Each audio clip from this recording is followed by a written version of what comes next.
Please welcome our guest musicians today, Karina and Bevani Brossman.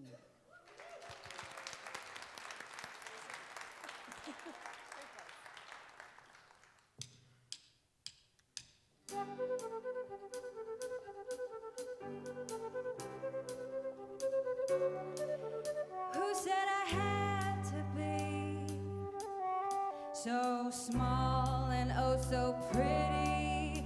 There's no space to breathe in that box of what I should be. So I'll break the walls unafraid to fall and say, hey, it's me. Oh, oh, I'm free. Put your hands up, put your hands up, put your hands up. Tell me, can you feel it now? Put your hands up, put your hands up, put your hands up. Shake it out through the ground.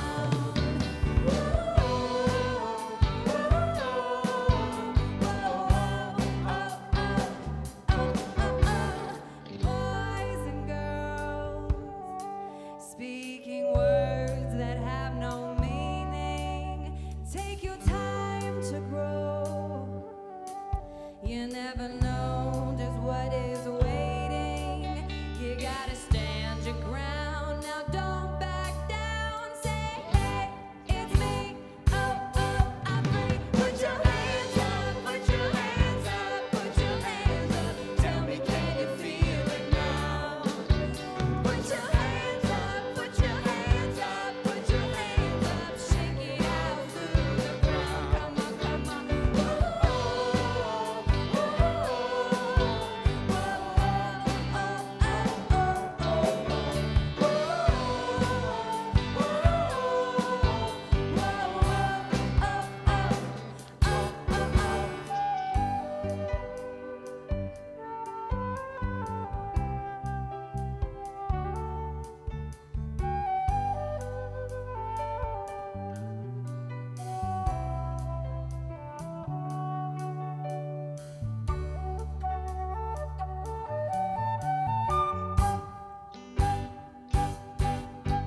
Let's go to the field. Oh, I will help you there, my dear. There's nothing inside that you ever have to hide. So let's show them who we are. Put your hands up, put your hands up, put your hands up. Tell me, can you feel it now? Put your hands up, put your hands up, put your hands up. Shake it out through the ground. Come on, come on. Put your hands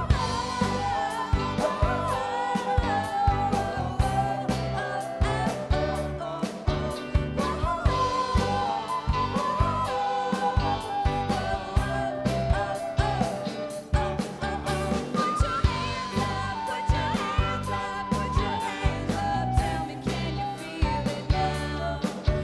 Put your hands up, put your hands up, put your hands up. Shake it out through the ground.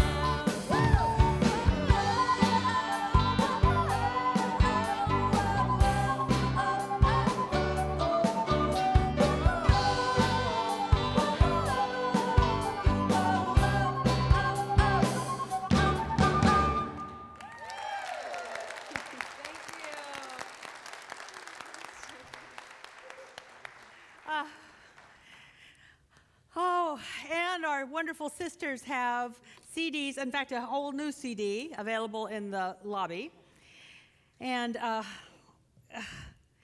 was listening to it differently, the second service, because two people actually told me that the reason they like this church is that we're not stuffy. And I thought, well, I hadn't even thought about it, but then I thought, yeah, maybe Put Your Hands Up isn't too stuffy. I like that as a spiritual song. It's quite good. And I was watching Reverend Harold dance over there, and I thought, if you really want to know an unstuffy minister, get to know Reverend Harold Costa. Took the stuff right out of everything. It's wonderful. It's a good thing. It's a good thing. Last week I talked about intentions. They're not resolutions. They're something that you intend. They're actually something you don't even know how to do. That's why you intend it. You hold it in mind and you let it draw it to you or you to it. It's almost like you're made for each other. And really, it's kind of like your greater next yet to be, that you must become a bigger person to have that in your life. That's an intention. A resolution is, I'll lose weight. And what I've heard, I actually for many years heard that 85% of all people had given up on their resolutions by the first 2 weeks of January. That's been updated. Latest I heard now is it's 95%. And yet I know a lot of people that set intentions and live them. But I'm not talking about intentions today. If you want more information about that, you can either get the CD from last week or watch it on YouTube. What I want to talk about today, briefly, I want to insert something about theme. And theme is a how. If intention is a what, theme is a how. It's how you get there, how you get anywhere, how you live your life, how you will get through the year. You're either going to get through the year or you won't. But let's talk to the people who are going to get through the year. So check inside. Are you going to get through this year? Okay, then let's talk about how. So for joy, it's going to be joyfully. That's good. But look to see how you got through last year. What was a reoccurring theme? How did you show up? How did you interact? How did you respond? How? I sometimes give this illustration because you need to know the difference. It is definitely a game changer. So I think I first discovered how when I was dating this man, pre-Tim, by the way. Just want you to know, no rumors, don't want no rumors. Pre-Tim, I was dating this gentleman, and we were going to my mother's house for Thanksgiving. And we left early Thanksgiving morning, and it seems like in the Northwest, if you want a bad weekend, have it be Thanksgiving. Something will happen. Things either freeze or get snowed on. I mean, really, I take a lot of trips on Thanksgiving, and things happen during Thanksgiving. Or there's just rainstorms like you can't believe. Well, it was one of those rainstorms, huge rainstorms, so that you could barely see, and then you'd pass trucks that go, and I'm just cool. I trust that by the time I get past the truck, I'll see again. You know, I trust. I've driven a lot. I've driven a lot in the rain. It does not bother me. Not bothered. I'm listening to music. I'm having a good time. So 5 hours later, I like getting there, and I'm like so excited. Craig, on the other hand, gripped the side of the car door all the way down. And you know, have you ever?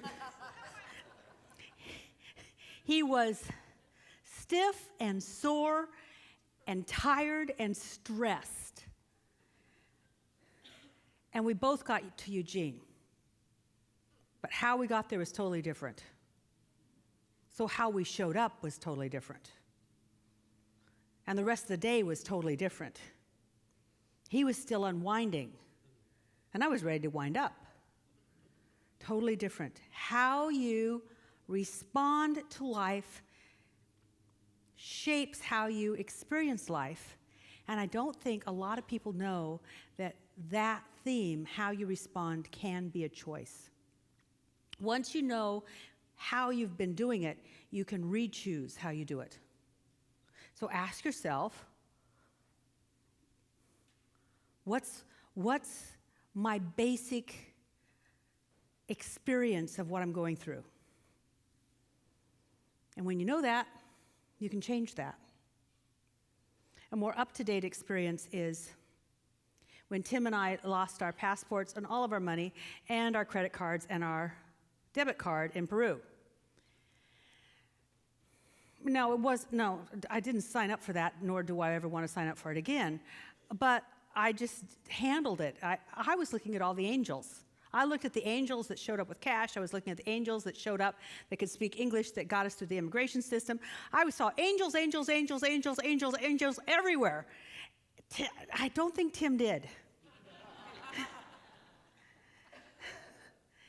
Because I'm ready to go on another international trip, and Tim's saying he never wants to go on an international trip. How we got there made a shift in how he's ready to go forward. How? As he's so powerful, I guess we both are, because both of us feel, I got a passport when I didn't send him something that was critical, and I still got my passport. Tim, on the other hand, has still not got his passport. He's very powerful. He doesn't want to go on an international trip, and he's pretty well setting that puppy up. He's happy as a lark. Oh, really? No passport? Anyway, do you understand how? So ask yourself, what would you like to have your theme be for next year? If last year was struggle, can you have ease? If last year was you were discontented, if nothing worked right, could you have that everything unfolds easily? If last year was no one understands me, could you have as a theme that I live in harmony with others? And I say could you because you have to choose it. So just take a moment, won't take long, and ask yourself how you would like to experience 2016. Because we will come to the end of this year. But how you come to the end of this year will be significant in what you recall for the end of last year, when it becomes the last year. So that's my little mini talk. Don't want to leave anybody out. And then I want to talk about a theme that we have for this center. And the theme that we have for this center is that we make the world a better place. And I realized as I was doing this that I shouldn't call it a theme. It really is an intention. It is a what. What we want to do is make the world a better place. As a community, together, or hopefully I can get you to do it individually, or entice you to do it individually, can you make the world a better place? Would you like to do that? Thank you. I'm so grateful. This actually goes along with 110 so far other centers for spiritual living that happen to have this really funny little designation of probably being a church, but who knows? I think don't you feel like we're kind of bigger than a church? Kind of like more expansive? Weird things happen. We have rabbis speak, things like that. Anyway, so those 110 other centers have a similar theme or intention for this year, but they've shifted it a bit, and they have a global vision of a world that works for everyone. And when I was trying to get behind that, I noticed that so many ministers were wordsmithing it that it's hard to imagine. I know it's hard for me to imagine a world that works for everyone right now. I know that if I hold it, we can be drawn to it. But for this year, what could we do? This year, we can all help make the world a better place. So it seemed like a good step forward. But this is the global vision, and this was printed large for me, but I think all of you got one when you came through the door. And the global vision is, we see a world that works for everyone, where all life is honored in it as expressions of the divine, where people live according to spiritual truth, where humanity awakens to their spiritual magnificence, where humanity rediscovers personal creative power, where we live as one global family, where kinship with all life prospers. Isn't that happening? Do you know that there's some? I think I've read. We're up to 2. I know of 2, but maybe more. But I know of 2 countries that have said that all sentient life deserve to be recognized and honored. That's so cool. Moving into the global vision, where unity and connection is emphasized, where forgiveness is the norm, where spiritual guidance is valued, where we are called to conscious social action, where people have enough food, homes, and a sense of belonging, where there's peace, harmony, and justice for all, where resources are valued, cared for, and shared, where communities are meaningfully involved in service to the world, where there is a renewed emphasis on beauty, nature, creativity, art, and aesthetics. Isn't that lovely? So wouldn't that be a world that would really work for everyone? So that's the bigger vision, and this year we do our part to see how we can make the world a better place. Now, one of the ways we can do that is pray, pray, pray. Keep this in front of you, vision, vision, vision for that. Meditate, shift your consciousness. You can participate in large and small things, bring a scarf, or help make meals for the homeless with Jonathan. Lots of things that you can participate in. But one of the things I want to get to is you can also change your consciousness.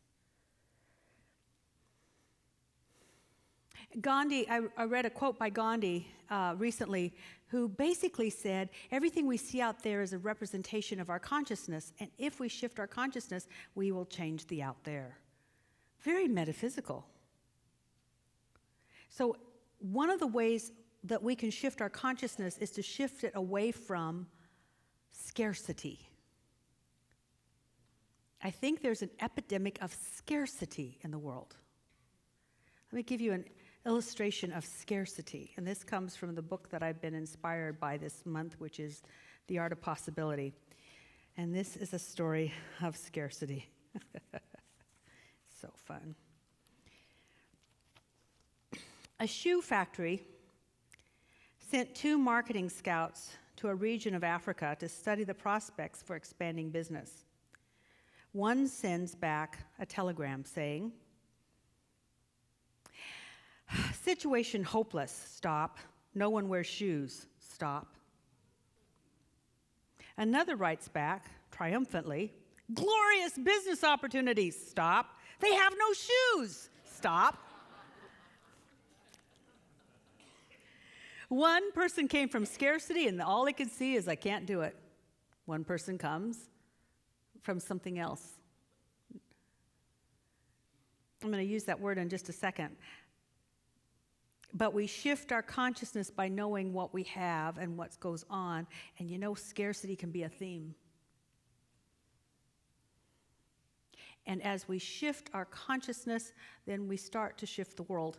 So what would be the opposite of scarcity? The opposite of scarcity would be sufficiency, not necessarily abundance.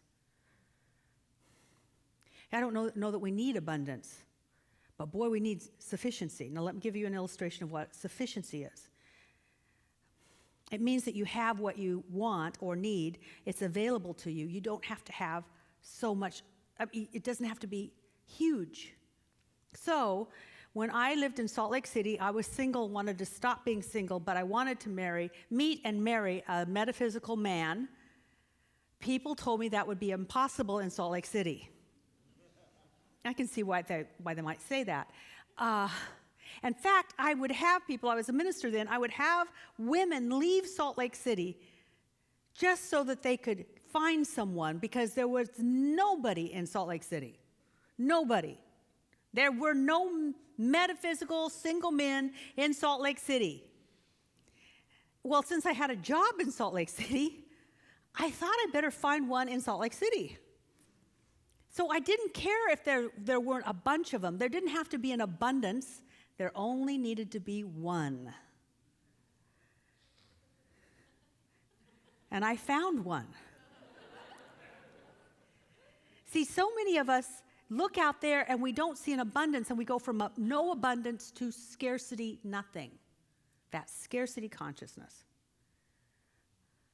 Sufficiency consciousness is you only need one.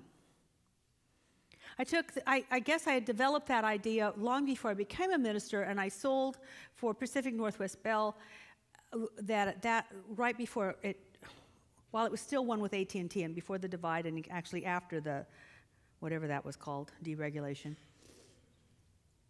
And I sold large phone systems that took like 6 months to develop, 6 months to engineer, huge. which sounds fun. You don't need to sell a lot of them to make some money. The problem was my market, the market that had been given to me in 1982, think about it, was the real estate market. So if any of you remember 1982, it was not a good year. It was not a good year for selling in real estate. And companies were closing like crazy, closing branches, consolidating. And now if I had wanted abundance, it wouldn't have been there, and I could have gone from no abundance to scarcity, and all I kept remembering is it only takes one. Actually, I only needed one every 6 months. So it only takes one, sell the one, only takes another one. It's only another one. Out of all the real estate companies in the whole Northwest, I can sell one. Do you see how that's different than there's nothing out there? How many of you know people with a scarcity mentality? That becomes a theme. And if you start to shift that, then you start to shift it not only for yourself, but you start to shift it for your family and for your friends and for everyone else out there in something that's going to be called race consciousness. Now, I used that term yesterday, and someone said, "You mean racist consciousness?" No, I don't mean racist consciousness. Although racist consciousness is in the race consciousness. When we use the word, and we'll find out more about that if you take Beyond Limits, it means the human race consciousness. It means our collective consciousness, as Jung would call it, the oversoul. It is, or I guess that would be actually Emerson, but Jung talks about our collective consciousness and how we draw from that. So I know you've all experienced that. Have you ever gone into a place and you had just this feeling and you hadn't even seen anybody yet? But you kind of knew what you were going to walk into? How many of you can remember Frederick and Nelson? How many of you remember walking in there when they'd already decided they were going to sell? It was not a good feeling, was it? A salesperson could come up to you and smile, and you still got the...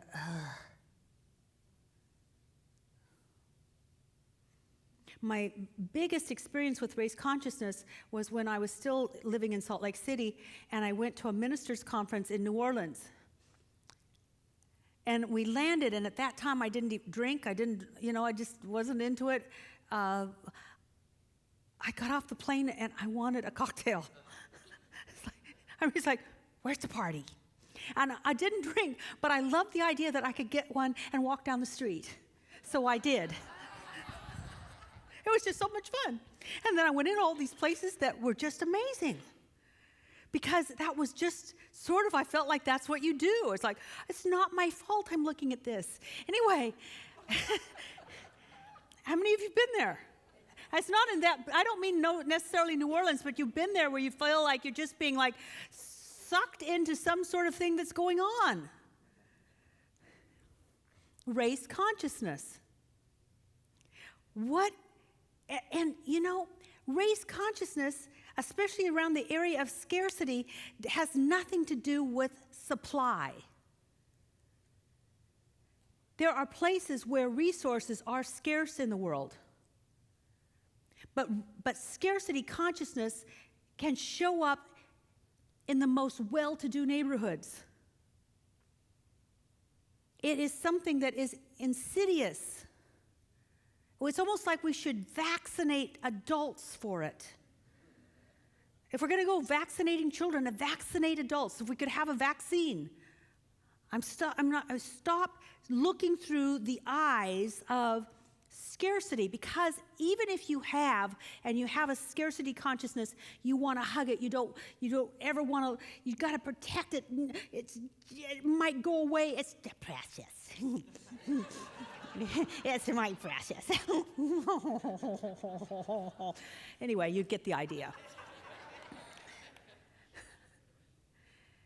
So even if you found the one, you would be afraid you'd lose the one, because if you lost the one, there would never be another one, because there was only one.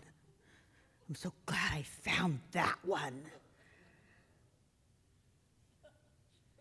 But I see them looking over there. See, it's weird. We get weird, don't we? That scarcity consciousness run amok. Instead of sufficiency consciousness, my new attitude is, well, if there was one, there'll be another one. Next.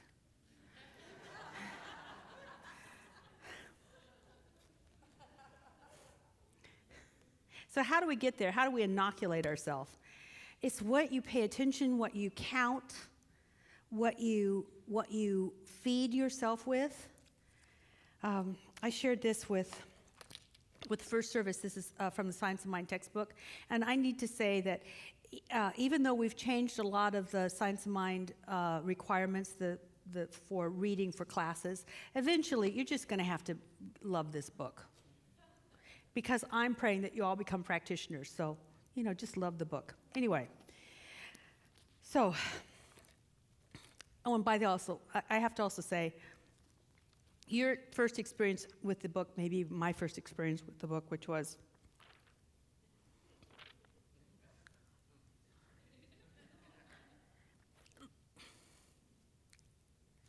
but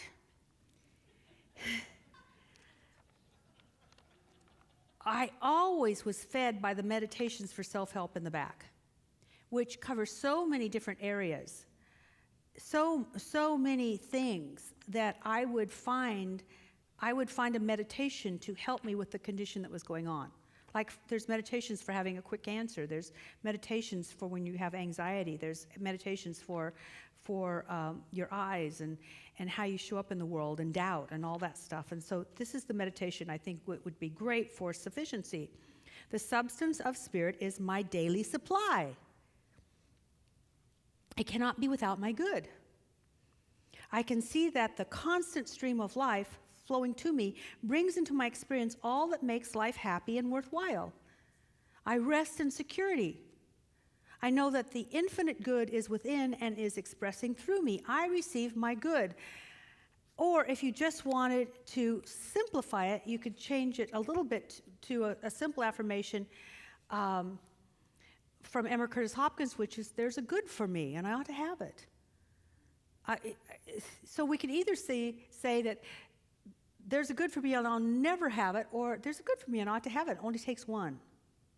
It's called sufficiency. Sufficiency.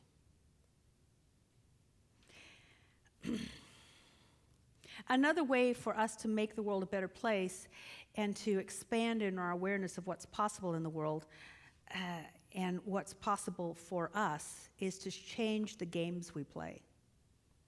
Because I think that if we have this consciousness of scarcity instead of sufficiency, we play weird games. I heard once that people play the game to either win or they play to lose. And if you play the game to win, life is a game, that everything's an obstacle. You've got to hang on to stuff. You've got to overcome stuff. You've got to duck stuff. You've got to hold on. You've got to run with it. I mean, all of those sports that we have that we think that are cool, they come from our own life experiences. We can feel that way. And that's playing the game to win. But if you play the game of win, you'll also have to play the game of lose. So even if you win, you're afraid you're going to lose next time. A Super Bowl's not good enough. It's got to be a Super Bowl every year. Really, isn't it true? How dare they not get it the second year? It's like it's constant and it's never ending and it's pressure. Now, some people play just lose, which is, I'm not going to win, so why play? And so they sit and they watch the other things, and they just play, I've lost. I don't think any of you play that game because you're here when everyone else is in front of a TV. God bless you. But I know that there's people in my family who graduated from high school, got a job, watch TV, go to the job, watch TV, go to the job, watch TV. And there's no reaching out because why do that? Because it wouldn't get me anywhere anyway. They've already lost. They play, I lost. Well, there's another way to live life, and that's just not to play. At least not to play the game of win and lose. And if you don't play the game of win and lose, you get to play another game which is called I contribute. I'm not here to win or lose, I'm just here to contribute. I gave this talk on this morning, of course, and a woman came up to me and she said, if I knew some guy, and I didn't know who he was, but I guess he was the president of Gonzaga. Am I saying it right, or is it Gonzaga? Well, you know what I mean. Spokane. Gonzaga? I always think of Godzilla, and it's really hard. Those Catholic monsters from Japan just scare me. Anyway, didn't it ever go through your mind? Anyway, it did not go through your mind. Oh, I'm scared now. What's in my mind? Anyway, so that's that wonderful college in Spokane. Her daughter went there, and during the opening of the class, the president said, there's two kinds of people. There's those people who are competitive and those people who contribute. And if you compete, you will never be at peace because nothing will ever be good enough. He said, you'll lose weight, but it won't be enough. You'll look good, but it wasn't good enough. You'll find someone, but they're not good enough. There's always something out there that could be better. You could be better. It could be better. Just think of, well, how that must weigh on the soul. He didn't say that, but I'm saying that. And then she said that the president of that college, that will not be spoken, said that the other way of living is to just contribute. Show up and give a part of yourself. Show up and make a difference. Show up and be of service. And you'll never feel like you're not enough because you're not measuring. That's what he said. You're not measuring. When we measure, we will be disappointed because no matter how great we do, someone always did better. So I was grateful to learn that. And actually, when you move into contribution, you're actually moving into God's game. As a spiritual center, you're moving into God's game. God gives. The universe contributes to its creation. There's a story of a woman, you probably have heard it before, but it was in this book, so I was reminded of it. I'm sure you've heard it, of the woman who's dancing and having a great time in this dried up part of the beach. The ocean had gone out. It was a really low tide, so a whole bunch of starfish that are usually in water weren't in water anymore. So she's picking up starfish and running and throwing them into the water. Picking up starfish and running and throwing them into the water. And a guy goes by and he says, you know what? There's so many starfish, you're not going to make any difference. And she says, well, I made a difference to the ones I threw in the water. See, her thought was, I'm contributing, not, oh my gosh, I've got 99,000 more to go. That's measurement. Contribution is not measuring, so you always win. To give is to win. Now let's get to a little bit of the metaphysical reason why this works, and this is for people who have taken Beyond Limits. You know this. If consciousness is cause and you contribute because you have something. And having is the antidote to scarcity. Catherine Ponder, who was one of the greatest metaphysical prosperity teachers that I know of, sold thousands and thousands and probably millions and millions of books everywhere. And my gosh, she had to have a prosperity consciousness because honestly, she couldn't write. Has anybody read her books? I mean, 8th grade, not even 8th grade level.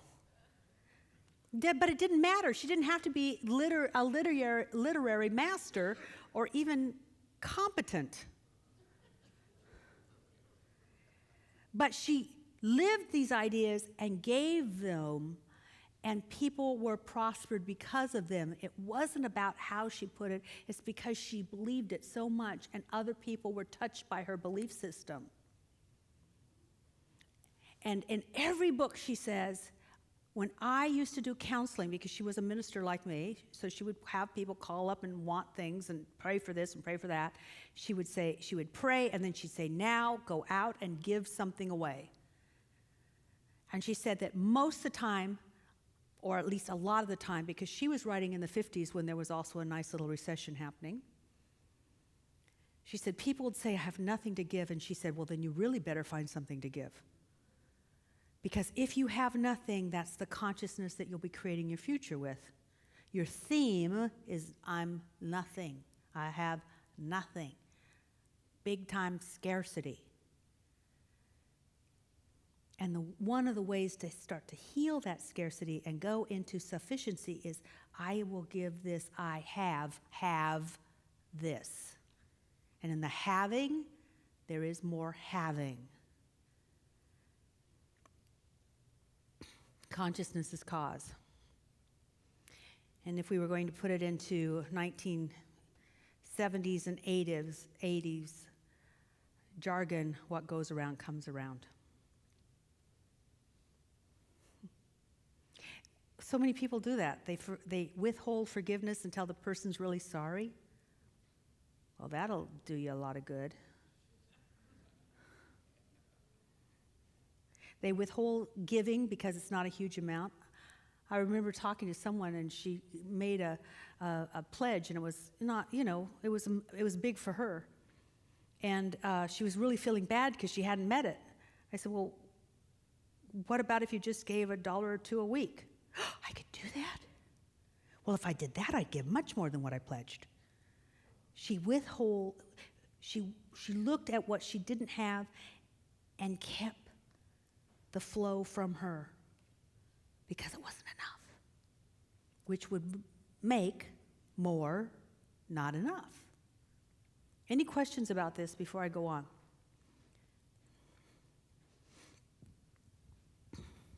No? Are you willing to have a theme of sufficiency? Yes. Step right out of scarcity? Oh, yes. I have a lot of dreams. Here's one of them. Before I retire, I don't know when it will be, I would love to have this organic something that I would say something and someone would come up with a song, and we'd have singers and dancers come up on stage to get the point across. So hold that with me, okay? And it'd have to be totally organic, not rehearsed or anything. It's like, we could do this song, and they'd fly on the stage. So and I know that not everyone would want to do that, but one or two would. So we've got our first one. All right, good. And second one, cool. See, we're up to 2. I got a duet going. We're up 5, 6. This is how it works. Any questions or comments? Ahas. All right. Oh, well, I'm so grateful. Sufficiency and or sustainability, can you tell me, clarify that for me? I don't know what I would call sustainability, but I do know that there's sufficiency. I don't know that sustainability is kind of a word that's becoming very popular now,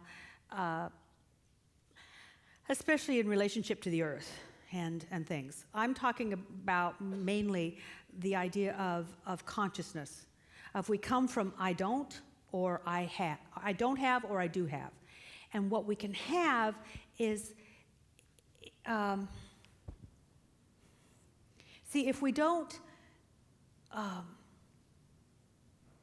if we can't imagine, if we only can feel that we're okay if we have abundance, then we don't understand sufficiency. Because, like I could go to those buffets and there's abundance of food, but I can only eat so much.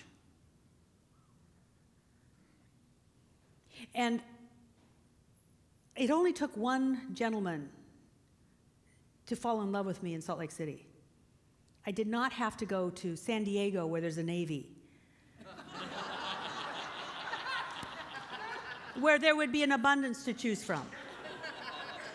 So you just see the difference? You don't have to have that. But God is sufficient to our needs. I'm not sure where it is in the Bible, but I know it's in the Bible. The Lord is sufficient to my needs. So there is enough in this day for what I need.